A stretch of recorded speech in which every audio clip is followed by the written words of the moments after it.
Welcome to How to Share, a podcast about sharing to the appropriate audience with the best tool at the right time.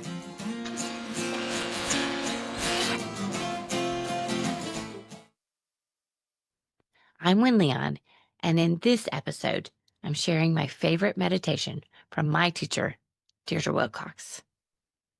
I learned to meditate because I received a mailing from Deirdre, my longtime massage therapist.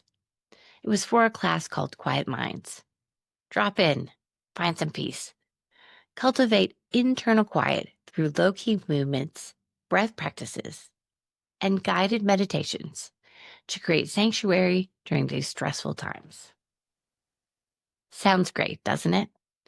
And it worked for me. I understand it doesn't work for everyone. When I talked with my Presbyterian pastor dad, he called it one of the 5 pathways to spiritual transcendence. I regret not asking him for his list of what those 5 were. But my research has enabled me to compile my own list of spiritual pathways. In addition to our faith and beliefs about who and what we serve, they include meditation and mindfulness. These are usually lumped together, although they compound many different practices.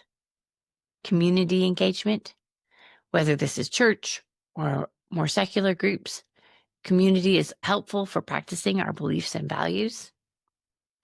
Acts of service and compassion. This one brings to mind a wonderful quote from Sheikh Yasser Fazaga. If what you believe in does not impact how you behave, then what you believe in is not important. Spiritual reading, often this accompanies other pathways like meditation and community. There's so much wisdom, inspiration, and guidance to glean from sacred texts. Nature, Professor Dr. Keltner has written beautifully about the experience of natural awe. My time spent hiking and climbing has made me appreciate nature as one of my favorite pathways. As John Muir said, climb the mountains and get their good tidings. Nature's peace will flow into you as sunshine flows into trees. And creativity. We have abundant examples of creative expression and the transcendent. Music, the beauty of the Sistine Chapel, and prehistoric cave drawings all speak to the human capacity to communicate something bigger than ourselves. Regardless of the pathway, I think it's safe to say that inner peace is a valuable endpoint. As the great Buddhist teacher Thich Nhat Hanh said, in our daily life, we can smile. If we can be peaceful and happy, not only we, but everyone else can profit from it. This is the most basic kind of peace work. For one of my favorite quotes from Catholic priest and prolific author Henry Nouwen. Did I offer peace today? Did I bring smile to someone's face? Did I say words of healing? Did I let go of my anger and resentment? Did I forgive? Did I love? These are the real questions.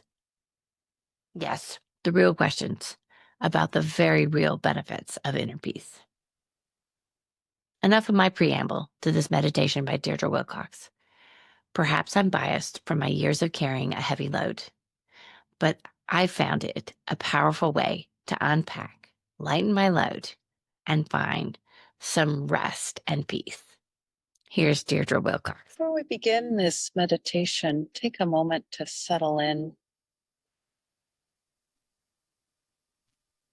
If there's any noise or swirl in your mind, imagine it settling a little bit.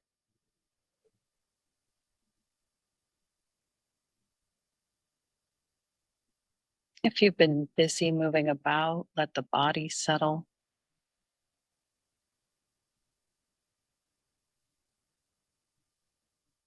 As the body and the mind start to quiet, you might be aware that you're not as comfortable as you could be. So what can you do to be a little bit more comfortable? Knowing that being more comfortable means you will have fewer distractions and therefore greater presence of mind of spirit, of heart.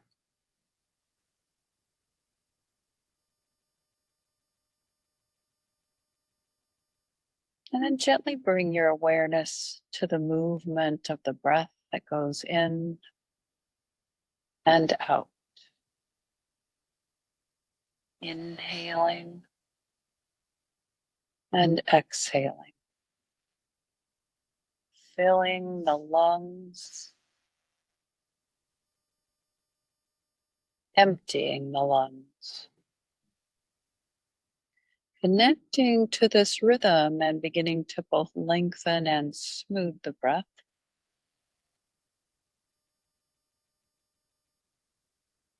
is the key foundational practice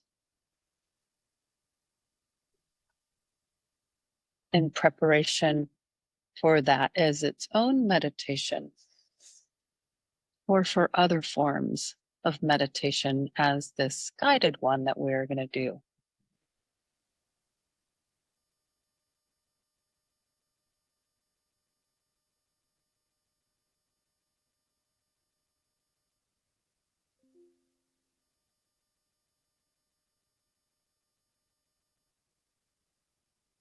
Imagine yourself somewhere out in nature on a trail. You might be walking along a beach or through dense forest, maybe open grassland. Give yourself a few moments to let it come to you, to see yourself in this place, hiking along your path.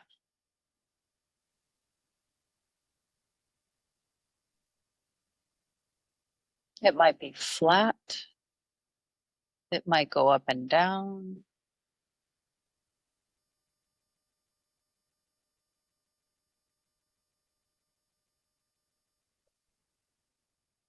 As you walk along, you carry on your back a backpack. In this backpack, you have many things that you need. Maybe a snack, some water, maybe an extra layer. You kind of grabbed your pack and put it on. Just threw a couple of things on top you thought you might need. Put it on your back and started your walk, your hike.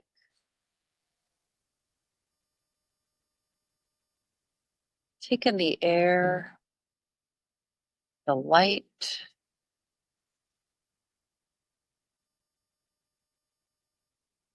the sounds around you.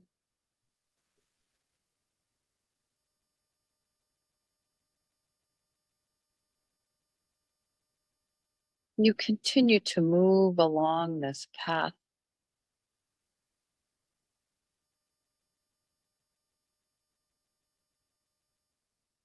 relishing this place in which you find yourself,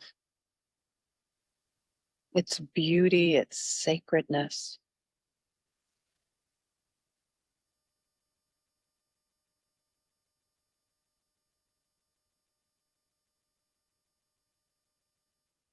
It may have both wildness and a deep quiet.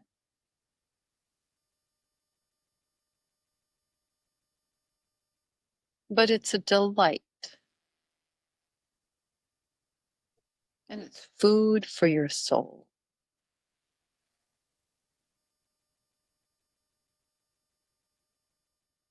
But as you continue to walk, you start to become aware that your pack is really quite heavy. And its heaviness is beginning to interfere with your enjoyment.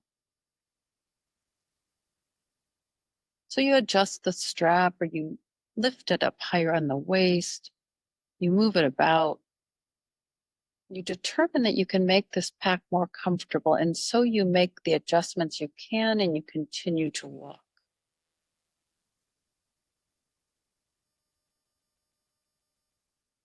And for a minute or two, it's okay. But then it starts to bother you again, the weight, the extra work. You want to enjoy yourself, and yet you're carrying this heavy pack. And so you decide to stop. And you take a seat.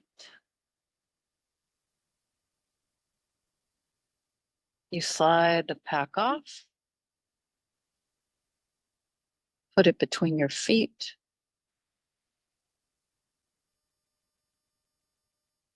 open it up.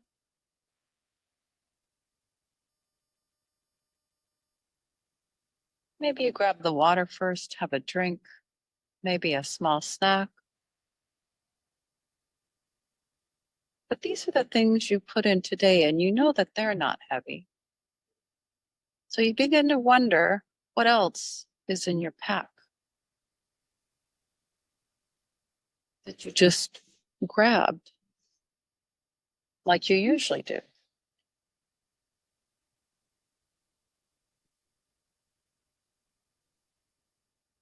And so as you start to take things out one by one, you begin to identify some of these things that you've been carrying around.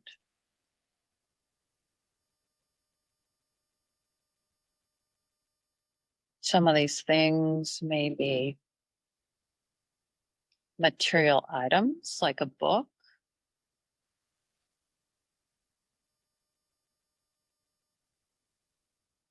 or an extra jacket. Some of these things are heavier on a different level, like a worry, a burden that you feel you're carrying, or habits that you've grown weary of keeping. Maybe it's regret over a decision. Whatever it is, take a few moments now to really take a look at what is making your backpack so heavy.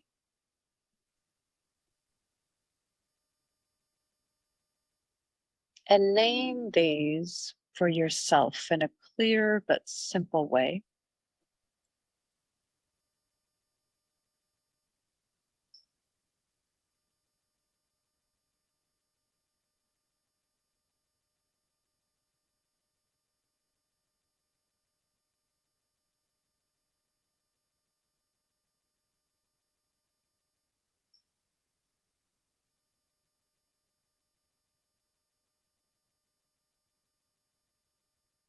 And you realize after a few moments of sorting through that some things are old and you've been carrying it at the bottom of your pack. You forgot all about it. You don't need to carry it anymore. And you're kind of surprised it's even still there. So you decide to set that aside.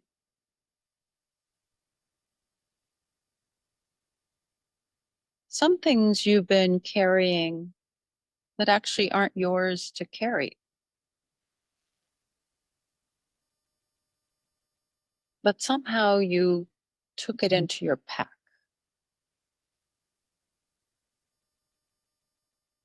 And so you set that aside.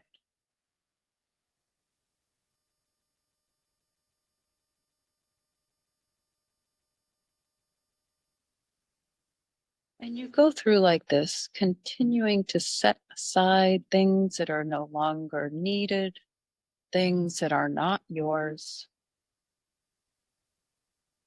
things that just don't need to be carried, they can be released.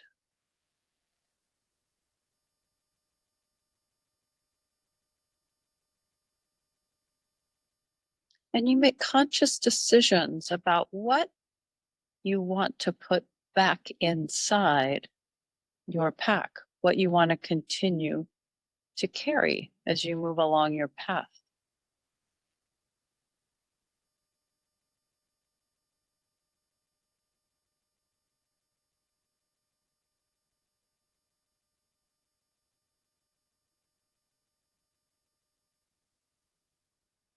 And once you get that sorted out, you can close the pack.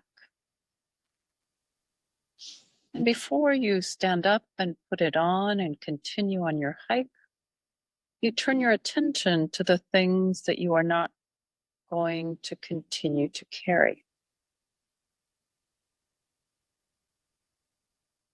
And you see them and you acknowledge them. And you ask all that is, or spirit, the divine, your sources of support, to please turn these things back into white light and return them back out into the universe in a different form as you no longer need them.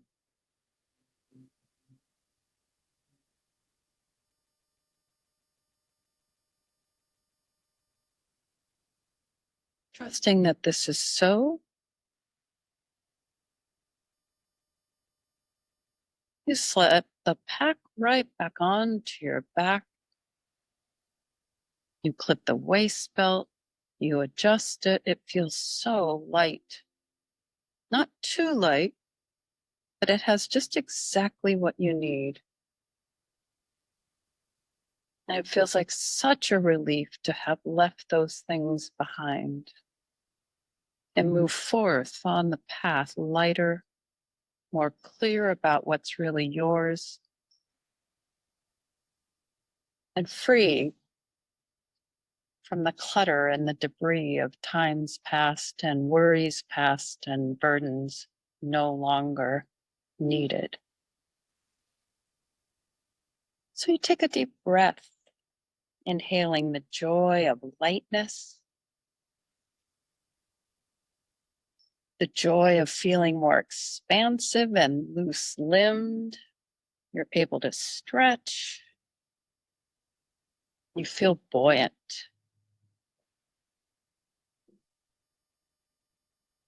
Taking in a breath of gratitude for the support you received.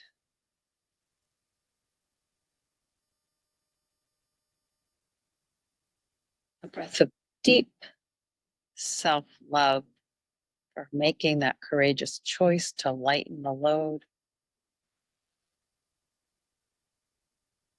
And a breath of awe for the wonderful soul that you are. And the courage to take a moment to stop, unpack, let go, repack, and move forward.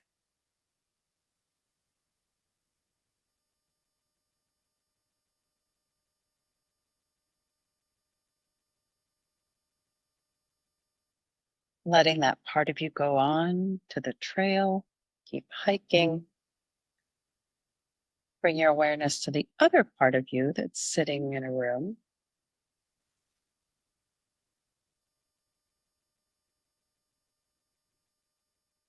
Feel your body.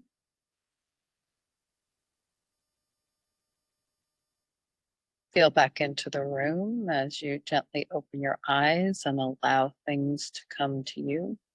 The light, the smells, the temperature, the ambient sounds, grounding yourself here and now.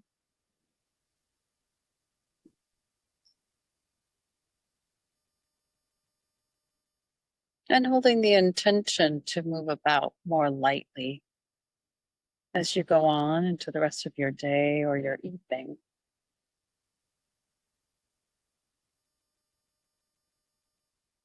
Knowing that anytime things get too heavy, you can take a moment to stop and check your pack. for you, what you might be able to let go of, what you want to keep carrying.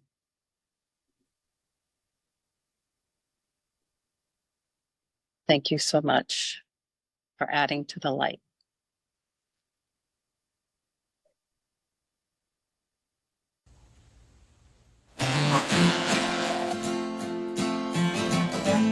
Thank you for listening. Our music was written for us by the incredible duo of Jack Canfora and Rob Koenig. For show notes and more great inspiration, see avitiva.com, avitiva.com.